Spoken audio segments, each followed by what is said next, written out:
আসসালামু আলাইকুম প্রিয় ভিউয়ার্স, আশা করি আপনারা সকলেই ভালো আছেন। আমিও আল্লাহর রহমতে ভালোই আছি। দোয়া করি আপনারা সকলেই ভালো থাকেন। আজকে অনেক দিন পর আপনাদের সামনে একটি ভিডিও নিয়ে আসছি। দেখেন, আমি একটি কয়েল সার্ভিসিং করতেছি। অনেক পুরাতন কয়েল। এই ধরনের কয়েল কিন্তু আপনারা সার্ভিসিং করতে পারেন না।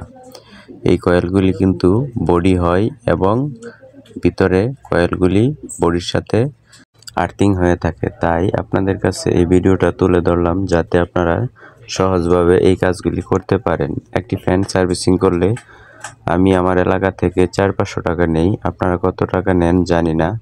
তাই আপনাদের কাছে এই ফ্যানটি আমি তুলে ধরছি, যাতে আপনারা কয়েলটি সার্ভিসিং করতে পারেন।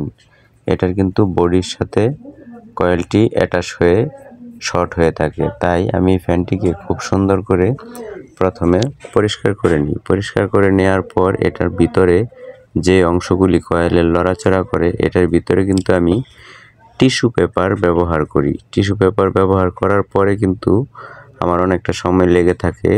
তার জন্য আস্তে আস্তে টিস্যু পেপার ব্যবহার করি। আর ভিতরে বডির সাথে ফাইবার টিজার পেপার ব্যবহার করি, যাতে করে কয়েলগুলি লড়াচড়া না করতে পারে।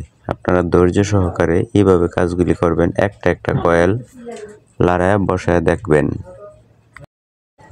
তারপর আমি কিন্তু এই টিস্যু পেপারগুলি লাগানোর পর এই পেপারের উপর দিয়া এই কয়েলের কালেকশনটি বের করব। বের করার পর যে কালেকশনটি বের করব, এটা লুবের কালেকশন। এই লুবের কালেকশনটি বের করার পর কিন্তু আমি এটার মাঝে ব্যবহার করব সুপার ব্লো। সুপার ব্লো কিন্তু খুবই একটি শক্ত গাম এবং হার্ড গাম।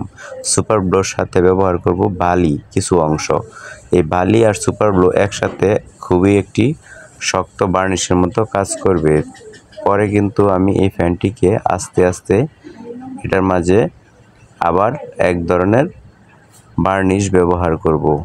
তারপর এটার যে ব্যারিং রয়েছে, ব্যারিংয়ের মাঝে গিরিস ব্যবহার করব এবং এই অংশগুলিকে আমি খুবই সুন্দরভাবে আস্তে করে হাইড্রোলিক প্রেসারের মাধ্যমে এটিকে বসিয়ে এই ফ্যানটিকে ওকে করে তুলব। তাই ভিডিওটি আপনাদের কাছে সম্পূর্ণ তুলে ধরতে পারলাম না। দোকানে অনেক কাজের ভিতরে আপনাদের এই কাজটুকু দিলাম, যাতে আপনারা অনেক দিন যাবত আমার ভিডিও পান না। তাই আপনাদেরকেও সাথে রাখলাম। দেখেন আমি কত কষ্ট করে এই ভিডিওটি করেছি। অবশ্যই লাইক কমেন্ট করবেন। আর এই ধরনের কাজ আপনারা হয়তো করবেন না। আমি নিরীহ, তাই এই ধরনের কাজগুলি করি।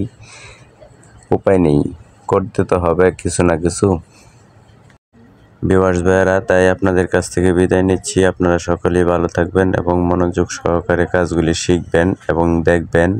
আর আমি আজকের মতো এই পর্যন্তই দিলাম ভিডিওটি।